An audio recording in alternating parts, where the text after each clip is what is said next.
At the age of 72, after dedicating my entire life to building a family and a business from the ground up, my own daughter and the stepson I raised as my own flesh and blood voted me out of my own company. Just like that. In a cold, sterile boardroom that my husband and I had paid for with our own sweat and sacrifice, the two children I loved more than life itself decided my time was over. They cast me aside, dear ones, as if I were nothing more than an old, worn-out piece of furniture. Ironic, isn't it, for a woman who spent her life creating beautiful things meant to last for generations? They looked at their mother, the woman who raised them, and saw nothing but an obstacle. An antique to be cleared out to make room for the new Das Kang. That single moment, that final, heart-shattering click of the boardroom door shutting behind me, was the beginning of the end, and the start of a story I never ever thought I would have to tell. Hello everyone, I'm Grandma Eleanor. My name is Eleanor Vance. I'm 73 years old now, and I'm from the beautiful green state of Vermont. You know, up here, the seasons change so dramatically. You see the vibrant life of spring, the full, lush green of summer, the breathtaking colors of fall, and then the long, quiet cold of winter. I feel like I've lived through all of those seasons in my own heart this past year. This is a story I have kept locked away, buried so deep inside me that I could almost pretend it wasn't real. It's a pain I've carried in silence for over a year now. A pain so private, so profoundly personal, that even my dearest friends, the ones I've known for half a century, don't know the full, ugly truth of it. It's the story of how the two children I poured my entire soul into, my daughter, Amelia, and my stepson, David, tried to erase me from the legacy my husband and I built together. They tried to take my life's work, my husband's memory, and my future, all in one fell swoop. For so long, the shame and the hurt kept my lips sealed. But shame is a poison, my sweethearts, and it only harms the person who drinks it. So today, I've decided I won't be poisoned by it any longer. Until today, I finally have the courage to speak out, to lay it all bare, not for pity, but for peace. And perhaps, for any of you out there who have ever been made to feel small or invisible by the people you love the most. Before I begin, my dears, if you would be so kind, please like this video and subscribe to our channel. It may seem like a small thing, a simple click of a button. But for me, today, each one of those clicks feels like a warm, comforting hand on my shoulder. It feels like a whisper saying, "We hear you, Eleanor. You are not alone." Your support gives me the strength to unlock that door in my heart and finally share this secret I've hidden for so long. Thank you. Truly. The day it happened, it was a Tuesday. I remember it was raining. A cold, miserable drizzle that seemed to seep right into your bones. The sky was the color of slate. Our company, Vance and Company, Fine Woods, always held its quarterly board meetings on the second Tuesday of the month. It was a tradition my late husband, Richard, had started. He always said, "Start the week with work, but make the big decisions midweek, with a clear head." For over 40 years, those meetings were a place of pride for me. First in our dusty garage, then in a small rented office, and finally, in the beautiful, custom-built headquarters we constructed 10 years ago. The boardroom table itself was a masterpiece, built by Richard with his own two hands from a single, magnificent slab of black walnut. I used to run my hand over its smooth, polished surface and feel his presence, his strength. But on that day, the room felt different. It felt cold. Colder than the rain outside. I walked in, expecting the usual agenda. Sales reports, new design proposals, the normal rhythm of our business. But David and Amelia were already there, sitting across that vast polished table. And the way they looked at me, oh, my heart gives a little lurch even now, just remembering it. There was no warmth. No hello, Mom. Just a cool, detached professionalism that I had never seen from them before. They looked like strangers. Strangers wearing the faces of my children. "Mom, we need to talk," Amelia said, her voice clipped and formal.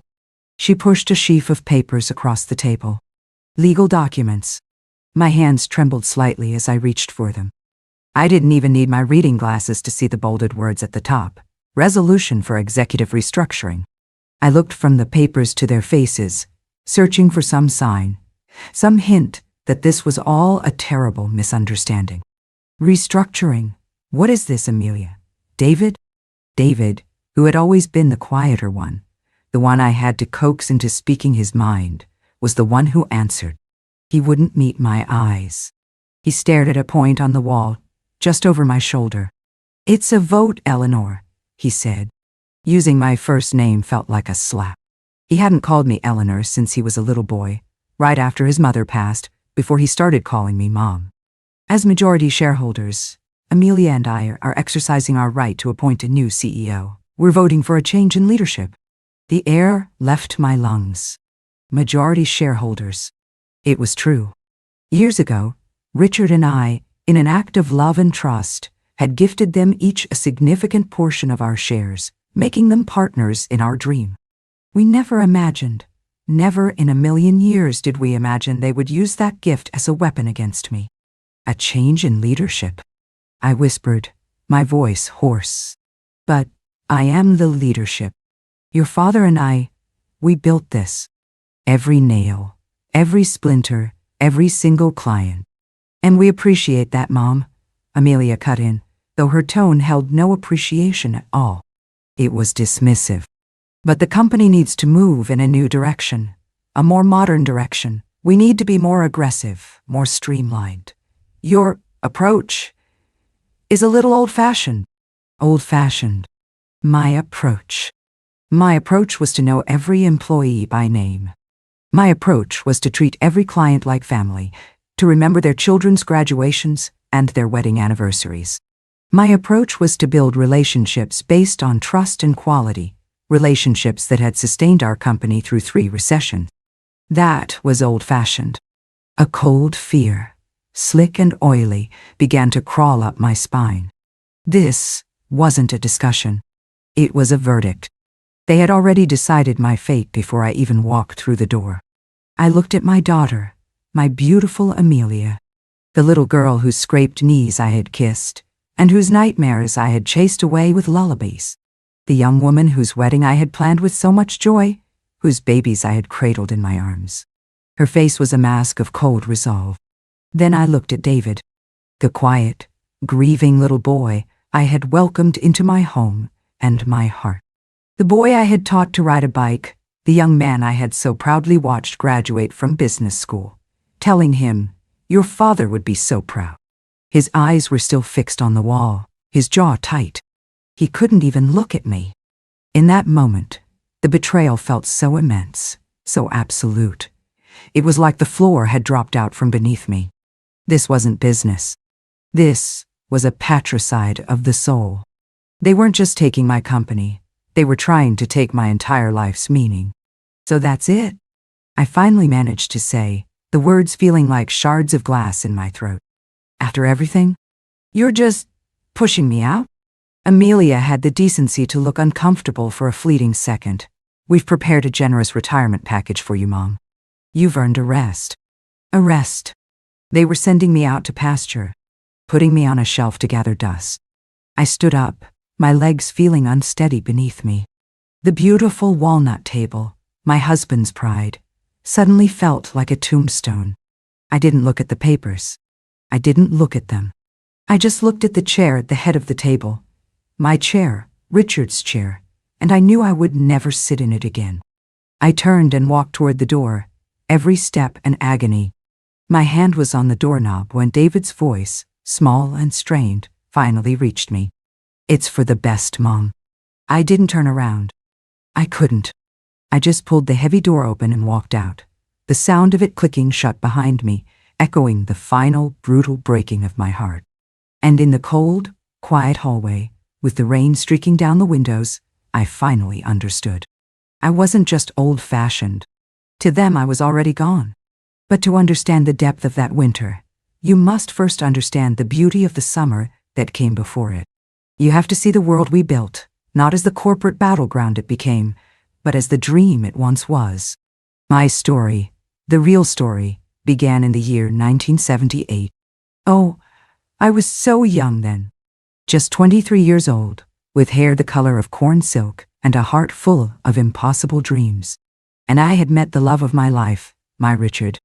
He was a force of nature, that man. He had sawdust in his veins and a passion for wood that was almost spiritual.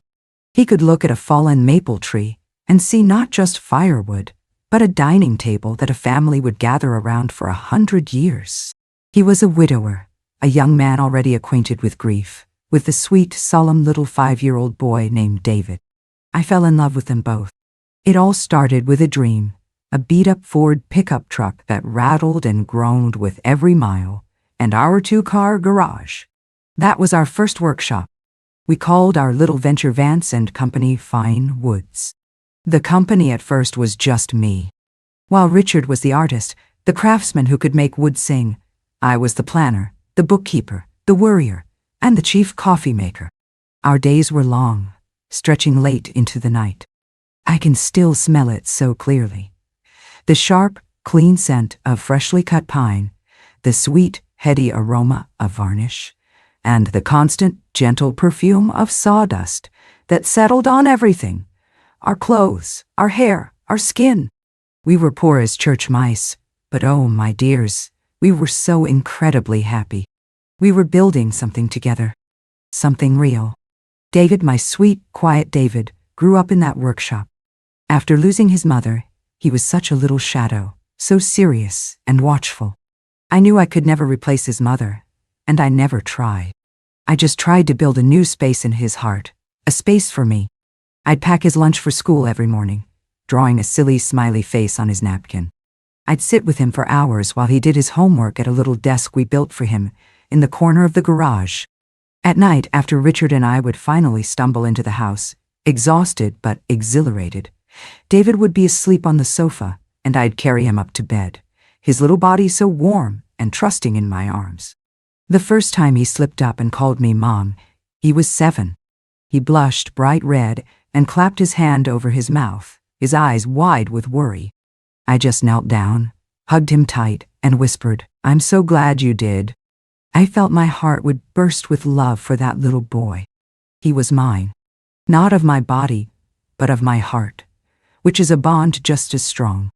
A few years later, our little Amelia came along, a whirlwind of blonde curls and boundless energy. She was born right into the beautiful chaos of our lives. If David was the quiet observer, Amelia was the joyful participant. She was Daddy's little shadow from the moment she could walk. She'd toddle around the workshop with a tiny plastic hammer, helping Richard, her little pigtails constantly dusted with a fine layer of sawdust.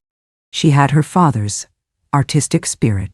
She would spend hours with her crayons, not drawing houses or princesses, but tables and chairs and bookshelves. "Look, Mommy, I made a new design for Daddy," she'd exclaim, holding up a wobbly drawing of a 7-legged chair. We cherished those drawings. We pinned them all over the workshop walls. She was our sunshine. Those early years were a tapestry woven with so many warm, happy details. I remember the overwhelming pride we felt when we made our first big sale, a complete dining set for a wealthy family on the other side of the state. We celebrated by taking the kids out for ice cream, all of us piled into that old, rattling pickup truck, smelling of wood stain and happiness. I remember our family dinners, always loud and messy, held around a prototype table Richard had built. The conversation was never about school gossip or television shows. It was always about the business. "What if we tried a dovetail joint here?" Richard would muse. "I met Mrs. Gable at the post office today," I'd add. "She said her sister is looking for a new bed frame." The business wasn't just a job. It was the rhythm of our family life, the very heart of it. David, as he grew into a teenager, became an incredible help. He was responsible, methodical. He didn't have his father's passion for the craft, but he had a brilliant mind for numbers and systems. He organized the inventory, streamlined our ordering process, and built our first, very simple website. He was so proud of that. He'd come to me, so serious and grown up, and say, "Mom, I think if we adjust our pricing on the cherrywood by 3%, we can improve our profit margin." I was so proud of his sharp mind, his dedication. He felt a deep sense of loyalty to his father's legacy, and, I thought, to me. Amelia was the artist. She went to design school and came back brimming with ideas. She had a wonderful eye for contemporary style, pushing our traditional designs into new, exciting territory. She and her father would spend hours sketching together, arguing passionately and laughing loudly.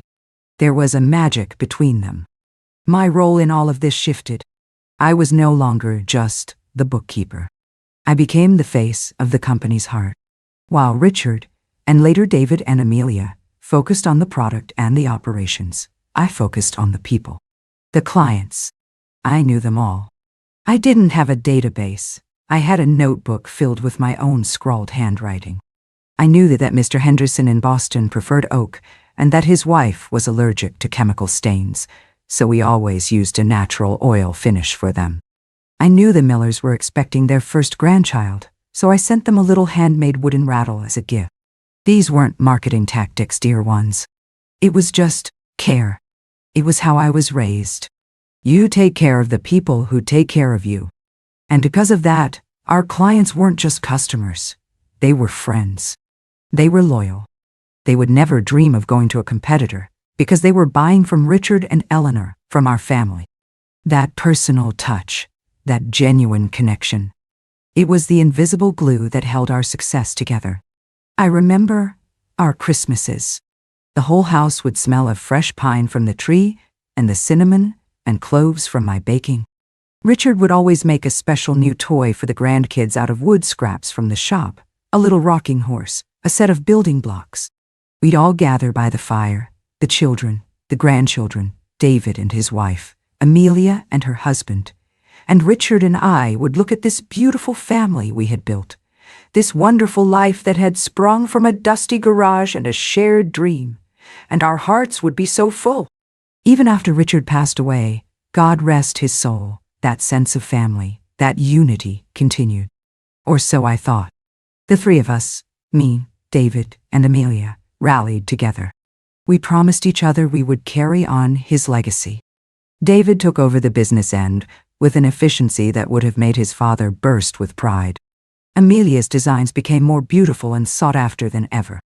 And I continued to be the heart, the matriarch, the keeper of the relationships.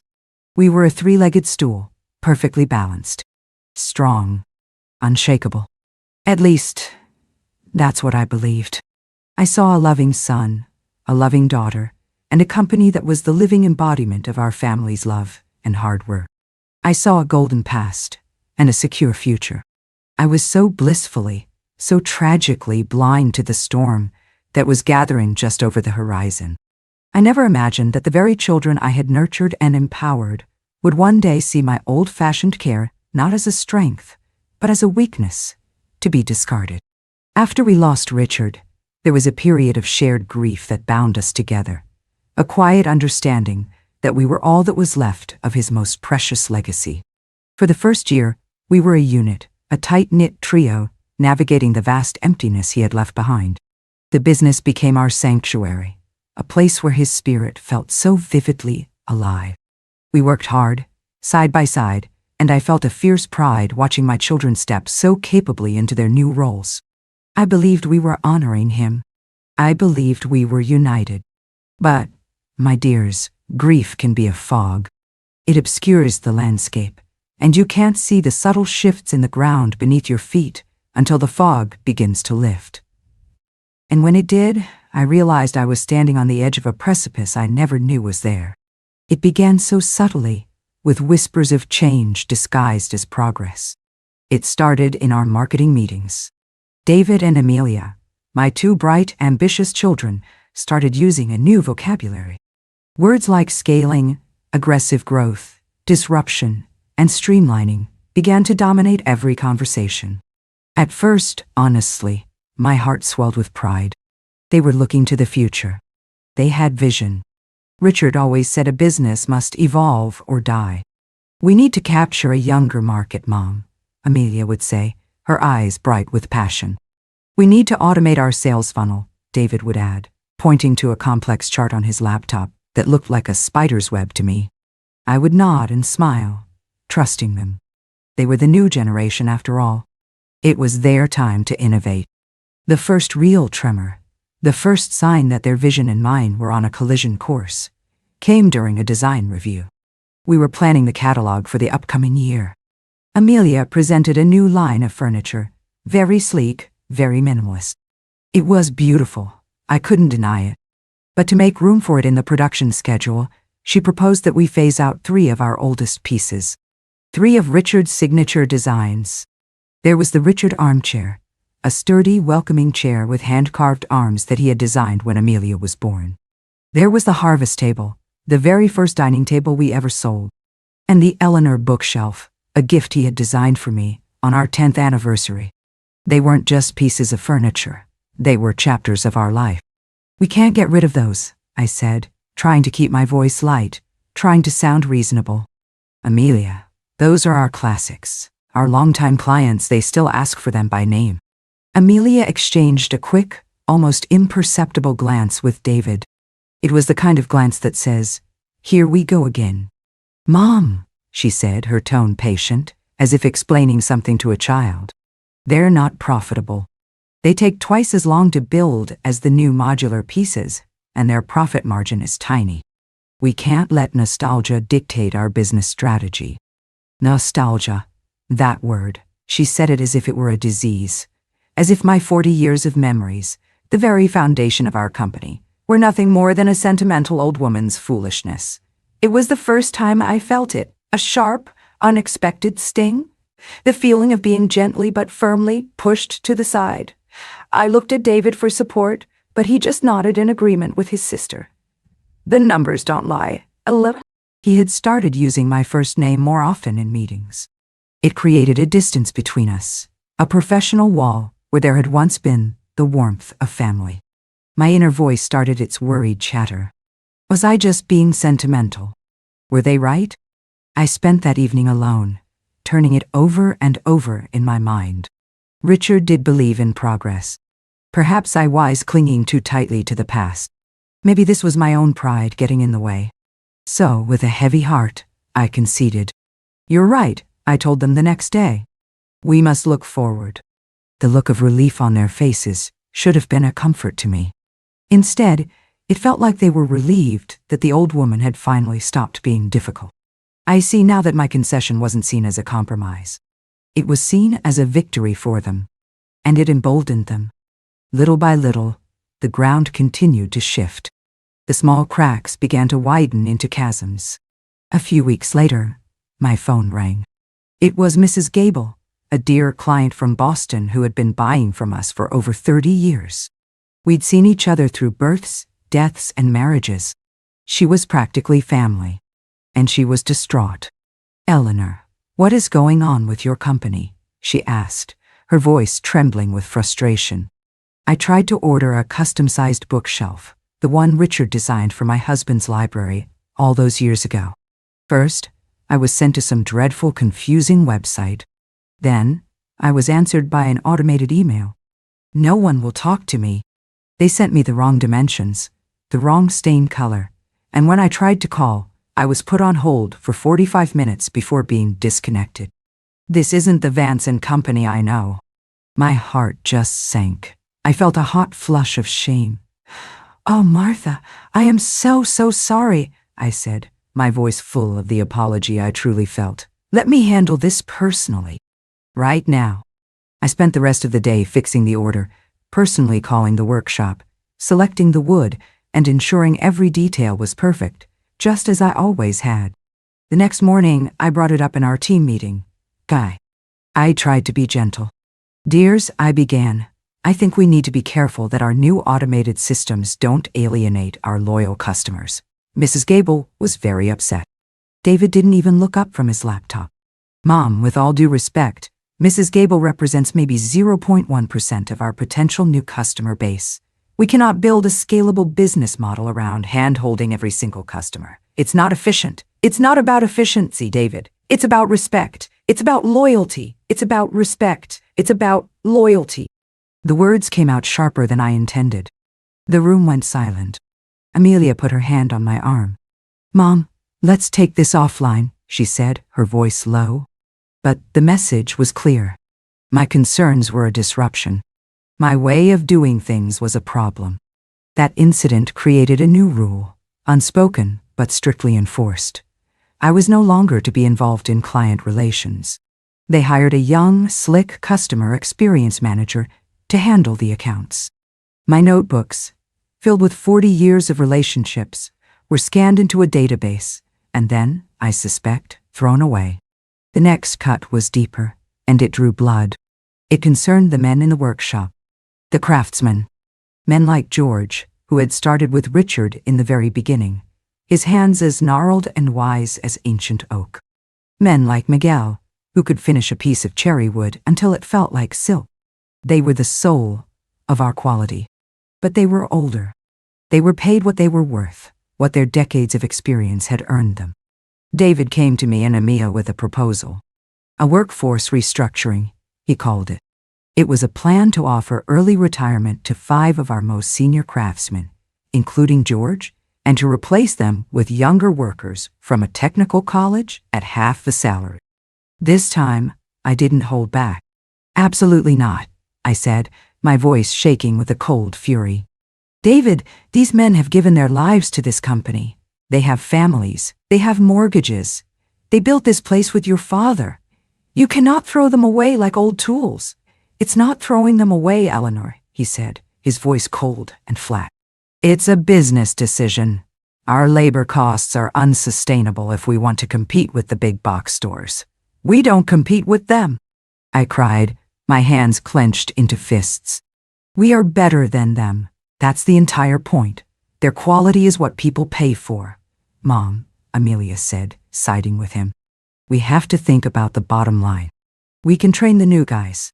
In a year, the customers won't know the difference. I will know the difference. I pleaded. Your father would know the difference. Then David played the card they had been holding. As majority shareholders, he said, the words precise and chilling, Amelia and I have the votes. It's 2 against 1. The decision is made. Outvoted. In my own company. On a matter of basic human decency. They weren't just firing employees. They were amputating the company's soul. My heart felt like someone was squeezing it with their hands, tighter and tighter, until I couldn't breathe. I looked at the faces of the children I had raised, and I saw only the cold, hard glint of ambition. At that moment, I felt like the sky was falling. I had to excuse myself from the room so they wouldn't see the tears that were already burning my eyes. Tears just wouldn't stop flowing. I went to the ladies' room and sobbed, my body shaking with a grief so profound it felt like a death. It was a death. The death of the family business I once knew. From that day on, I was an outsider. A ghost haunting the halls of my own life. Conversations would stop when I entered a room. Decisions were made in pre-meetings that I was not invited to. I'd see an email chain on Amelia's screen that I hadn't been included on. I was being managed, handled, and contained. The isolation was a physical weight. The workshop, once my haven, became a place of pain. I'd walk through and see the new young faces efficient and busy, but the air no longer hummed with the quiet pride of master craftsmen. It buzzed with the frantic, impersonal energy of a factory. The rich smell of real varnish was gone, replaced by the chemical odor of faster-drying, cheaper lacquers. I tried to tell myself to be strong for Richard's sake. I tried to hold my head high. But some days, the betrayal was a dull, constant ache behind my ribs. Other days, it was a sharp, stabbing pain, like a knife twisting in my heart. Every new modernization felt like another erasure of Richard, and of me. They redesigned the company logo, removing the elegant script we had chosen together and replacing it with a cold, blocky font. They changed the company motto from a tradition of quality to designing tomorrow. They were systematically dismantling every piece of the past, every piece of us. I knew I couldn't let it go on without one last, real attempt to reach them. Not as a business partner, but as a mother. I decided to speak to Amelia alone. She was my daughter, my flesh and blood. Surely she could understand my pain. I invited her to my home for tea, the home she grew up in, filled with the very furniture her father had built. I set out my best china and baked her favorite lemon scones, the way I had 1,000 times before. I was trying to remind her of where we came from, of the love that was our foundation. She arrived looking rushed, already checking her phone before she was fully through the door. We sat in the living room, surrounded by the warm glow of Richard's craftsmanship. I took a deep breath and started. "Amelia, darling," I began, my voice softer than I felt. "What's happening to us? To the company? I feel so lost. Your father and I, we built everything on a foundation of relationships, of trust, of caring for the people, our staff, our clients. It feels like you and David are tearing down the very soul of it all." She set her teacup down with a sharp click. She didn't look at me. She looked at the fireplace. "Mom," she said, and her voice was devoid of all warmth. It was the voice she used with an underperforming supplier. "You're being emotional. This is business. It's not a family scrapbook." The words were so cold, they took my breath away. "Emotional?" I whispered. "My life's work is not a scrapbook, Amelia." "Dad was a brilliant craftsman," she continued, finally turning her eyes to me, and they were like chips of ice. "I loved him, but he was not a modern businessman. He would never have been able to compete in today's market. He would have wanted us to succeed, to grow, to be a major player, not to stay a small, sentimental workshop forever." Every word was a blow. She was rewriting our history. She was rewriting her father. "We were raised successful," I insisted, my voice rising despite myself. "We were respected. We were happy. We were small," she corrected, her voice sharp and final. "And you, Mom, you are holding us back with all this sentimentality. You live in the past. It's time to let go. The business needs to move on. We need to move on." In that moment, something inside me shattered. The last, fragile sliver of hope that I had been clinging to, the hope that this was all a misunderstanding, that my daughter was still in there somewhere, it just turned to dust. She didn't just disagree with my business philosophy. She saw me, my love, my history, my very essence, as a liability. A problem to be solved. An anchor holding her back from the glittering future she envisioned. My daughter looked at me and saw a relic. My son looked at me and saw an inefficiency. I sat there in the silence after she left, the uneaten scone growing cold on my plate. The house was quiet. The ghosts of the past felt more real than the daughter who had just walked out the door. The questions began to circle in my mind like vultures. How did my love curdle into this? Where did I go so wrong? Did I give them too much power? Did I spoil them with a legacy they never had to bleed for? Did I work so hard to give them a better life that I forgot to teach them the value of the things that truly matter? A cold fear, a deep and terrifying fear, crawled up my spine. This wasn't just about the business anymore. This was personal. They wanted me gone. Not just from the CEO's chair, but gone completely. And I realized, with a horrifying clarity, that the meeting they had scheduled for the following Tuesday, the one labeled executive restructuring, wasn't going to be a discussion. It was going to be an execution. And I was the one they planned to sacrifice. The morning of the execution arrived cloaked in the same miserable gray drizzle as the day my world first began to tilt. As I drove to the headquarters, the windshield wipers seemed to beat out a sad, monotonous rhythm. A foolish woman. Foolish woman. I walked down that long, familiar hallway, the one lined with photographs of our company's history. There was Richard and me, young and beaming, covered in sawdust in our first garage workshop. There was a picture of the day we broke ground on this very building, David and Amelia as teenagers holding the ceremonial shovels. Each photo was a ghost, a happy memory now tainted with the grim purpose of my walk. A few employees saw me coming. They gave me small, sympathetic smiles and then quickly looked away, suddenly fascinated by their computer screens or the scuff on their shoes. They knew. Of course, they knew. The whole company was probably buzzing with it. When I entered the boardroom, the scene was exactly as I had pictured in my nightmares. Amelia and David were seated, waiting. The air was thick with a dreadful formal silence. This time, there was a third person at the table, the company lawyer, a man I'd known for 20 years, who now refused to meet my eyes. That's how you know you're in trouble, my dears, when the lawyers stop looking at you.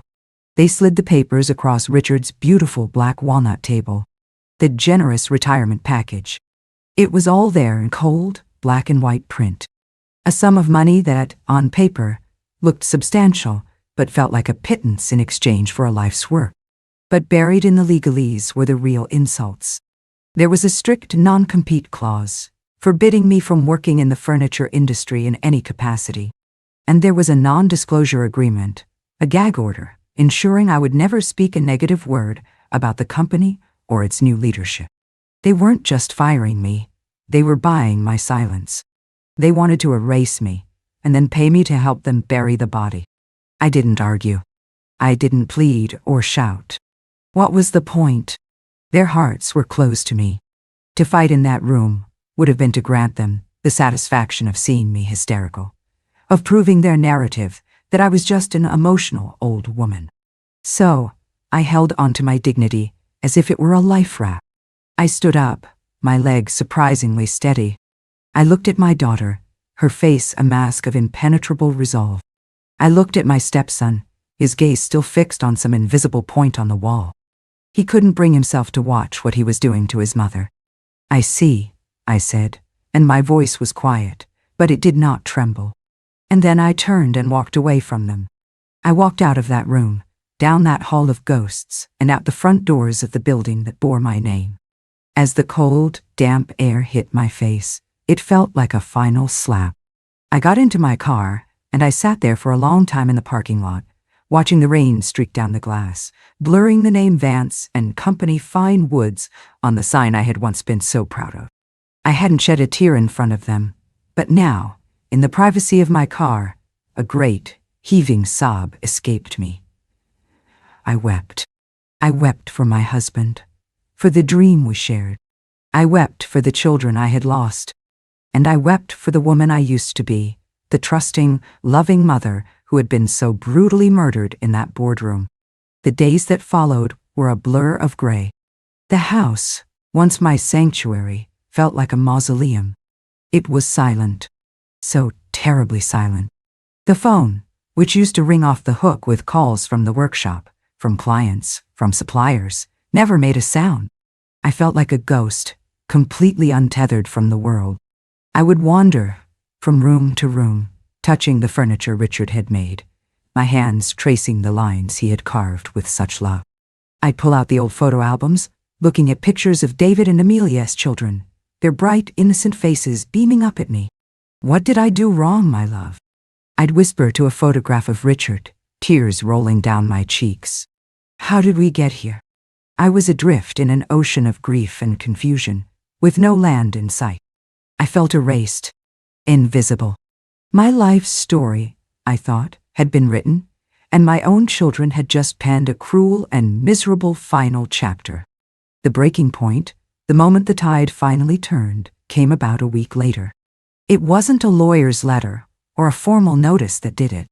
It was a phone call. The name on the screen read, Martha Gable, my dear old client from Boston. I almost didn't answer, my heart aching with the shame of what had happened. But I couldn't ignore her. I took a shaky breath and picked up the phone. Eleanor, darling, she said, and her voice was full of warmth, but also a deep concern. I hope I'm not disturbing you, but I had to call. I just got off the phone with that new manager at your company. I'm canceling our account. Oh, Martha, no, I said, my heart sinking even further. What happened? It's not one thing, dear, it's everything, she explained, her frustration evident. It's the coldness, the mistakes, the feeling that you're just a number on a spreadsheet. I told the young man, I said, Vance and Company used to have a soul. It had the soul of Eleanor and Richard Vance. And do you know what he told me? He said the company was under new management and was pursuing a more data-driven customer relations strategy. Eleanor, what in God's name does that even mean? It's not the same without you. It's just another faceless corporation now. The soul is gone. I hung up the phone, and I stood there in the quiet of my kitchen. Her words echoed in my ears. The soul is gone. The soul is gone. And in that moment, something inside me broke. But it didn't break down into more tears and despair. It broke open. A dam of grief burst, and what rushed in to take its place was not sadness, but a powerful, righteous, and cleansing anger. The fog of sorrow that had shrouded my mind for weeks was burned away, replaced by a cold, diamond-hard clarity. They hadn't just pushed me out for being old-fashioned. They were actively, systematically, and stupidly destroying the single most valuable asset the company had. Not the workshops, not the designs, not the brand name. They were destroying the loyalty, the trust, the souling, the very thing that I had spent 40 years building, one relationship, one conversation, one act of kindness at a time. They had insulted my husband's memory. They had betrayed their own legacy. I had been mourning the loss of my children's love, but what about the loss of my own self-respect? What about the love for what Richard and I had built? I'd been weeping when I should have been fighting. A fire ignited in my chest. Oh, my dears, it was a feeling I hadn't felt in years. It was the fire of the 23-year-old girl who started a business in a garage. It was the fire of the woman who worked 18-hour days while raising 2 children. It was the fire of the partner who helped build an empire from sawdust and dreams. The weeping grandmother was gone, and in her place stood Eleanor Vance, the woman who built Vance and Company, Fine Woods. And she was not about to see her legacy turned to ash by 2 ungrateful children who couldn't tell the difference between profit and work. My counterattack would not be loud or vengeful. I am, after all, a 73-year-old woman. My style is not to scream and shout. My power was never in volume. It was in wisdom, in relationships. It was a grandma-style counterattack. It would be quiet, elegant, and absolutely devastating. I walked over to the bookshelf in my study, the one Richard had made for me, and I pulled out an old, worn, leather-bound book. It was my personal address book, the one I started in 1978. It was filled with my looping cursive, with names, personal phone numbers, notes about wives' birthdays, children's colleges, favorite vacation spots. This wasn't the corporate database they had scanned. This was the real thing. This was my life's work, in leather and ink. This was my weapon. The plan formed in my mind, simple and brilliant. They had cast me out and bound me with a non-compete. They thought they had neutralized me, but they had made a fatal error. They assumed my value was tied to the company name. They didn't understand that for our most important clients, we was the company. I couldn't build furniture in competition with them. The lawyers had made sure of that. But no one said I couldn't retire. No one said I couldn't become a fine furniture consultant. No one said I couldn't use my 40 years of expertise and my unparalleled relationships to help my dear friends find alternative solutions to their fine furniture needs. I would become a broker of quality, connecting my loyal clients with other small, artisanal workshops, perhaps even with some of the master craftsmen, like George, that my children had so callously fired. I wouldn't just be taking a few clients. I would be redirecting 90% of their high-end, custom order revenue stream, the most profitable part of their business. I would let them keep their data-driven strategy and their cheap, mass-produced inventory. I would keep the soul. My trembling hands from the week before were gone, replaced by hands with a purpose. I picked up the phone and called my lawyer, an old friend named Sam. "Sam," I said, my voice firm and clear, "I need you to look over my severance agreement. I'm looking for loopholes, and I need you to draft the paperwork to establish a new consulting business." There was a pause on the other end, and then I heard Sam let out a low whistle. "Eleanor," he said, a smile in his voice. "It's about time. I was wondering when you were going to start fighting back." Next, I opened my leather-bound book. My heart was pounding, not with fear, but with a thrilling, liberating sense of purpose. I decided to start with the biggest fish, our most important and loyal client, John Henderson in Boston. I dialed his private number, the one that bypassed all secretaries. He picked up on the second ring. "John, hello, it's Eleanor Vance," I said. "Eleanor, what a wonderful surprise. I was just admiring the beautiful desk you and Richard built for me 20 years ago. It's as solid and beautiful as the day it was delivered. How are you?" I took a breath. "Well, John, I have some personal news. I have officially retired from Vance and Company." I let that sink in for a moment. "Retired?" he exclaimed, his shock evident. "You? I can't imagine the place without you."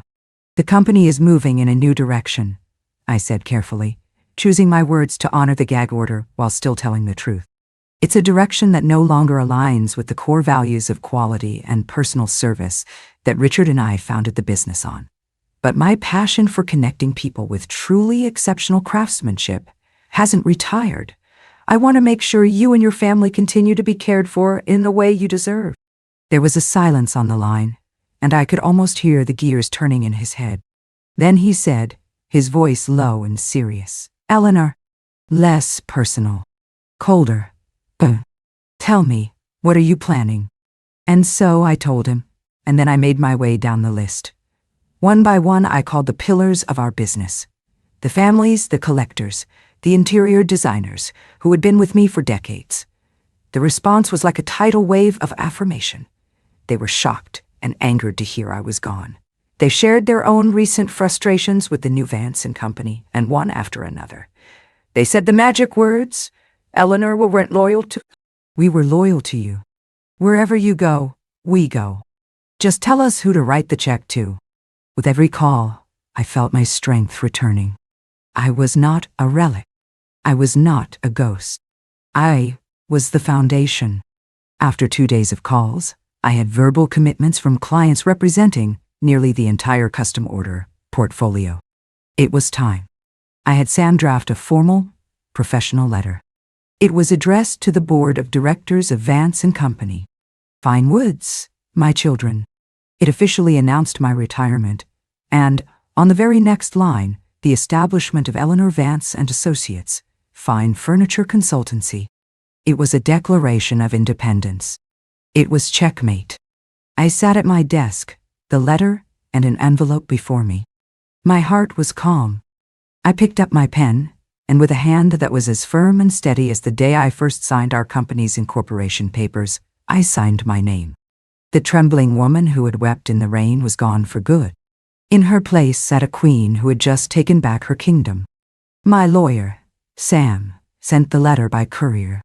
He made sure it was delivered during business hours and that a signature was required upon receipt. I can just picture the scene. The sleek, corporate envelope arriving. Amelia, perhaps annoyed at the interruption, signing for it.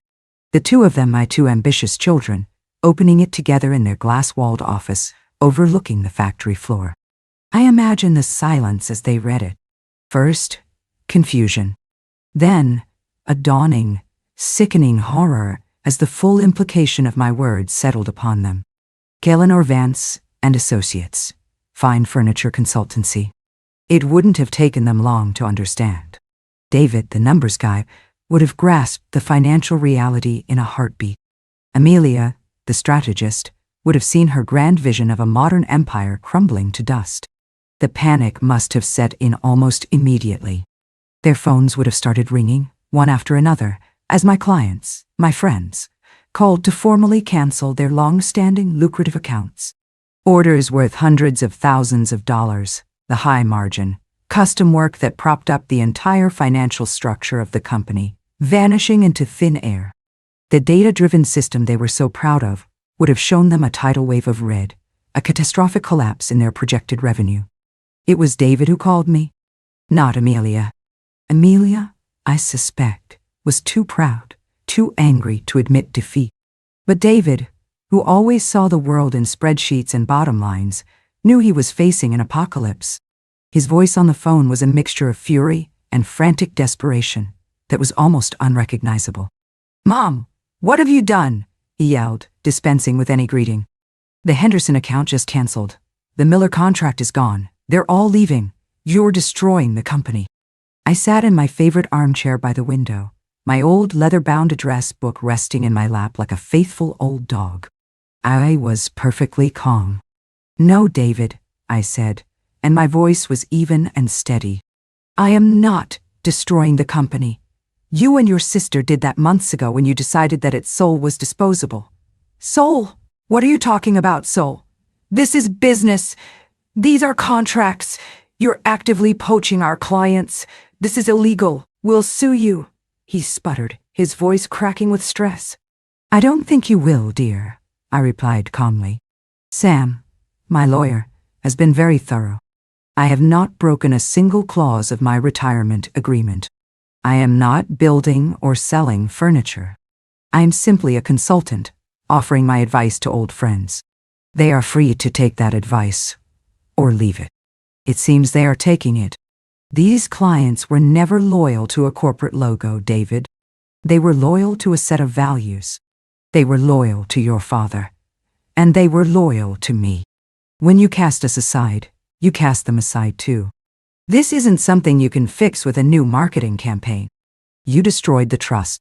And a business without trust, my son, is just four walls and a pile of inventory. He was silent for a moment, the only sound his ragged breathing. Then, his voice dropped to a desperate whisper. Mom, please. We can fix this. We can reverse the vote. You can come back. Oh, my dears.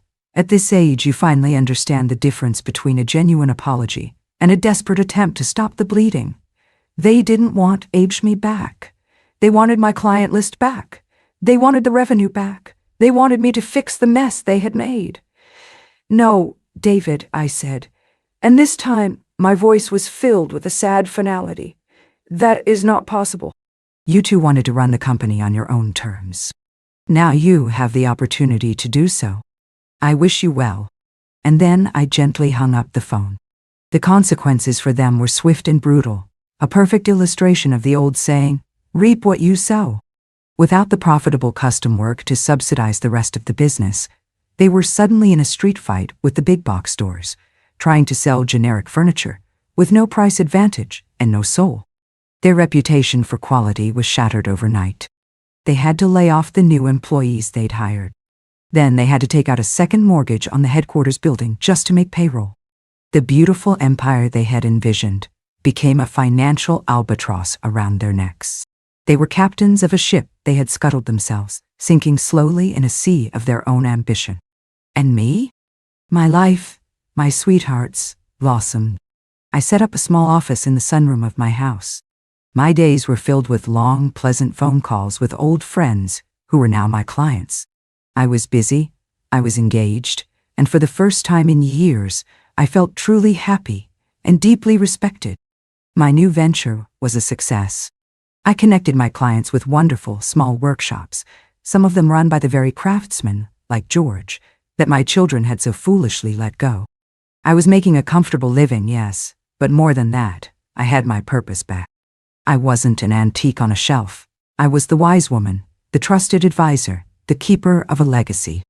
I had taken back my story. People, at this age, I finally understand a truth that took me far too long to learn.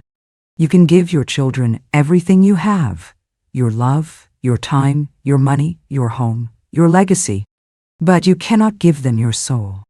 And you must never, ever let them take yours. It is the one thing that is yours and yours alone to protect. I had spent so many years being a mother first, an executive second, and a woman last. I thought that was my duty. I now know that you cannot pour from an empty cup. And my children, in their carelessness, had tried to smash my cup to pieces. Children, remember Grandma's words, your value is not determined by those who refuse to see it. It is not something that can be voted on in a boardroom or dismissed in a conversation. It is your inherent worth. It is the sum of your life's experiences, your kindness, your wisdom, your integrity. Never let anyone make you feel small or irrelevant, especially not the ones who are supposed to look up to you. Their inability to see your light does not mean you are not shining. If only I had understood this sooner. I hope you won't be like Grandma and wait until your 70s to learn that no is a complete and powerful sentence.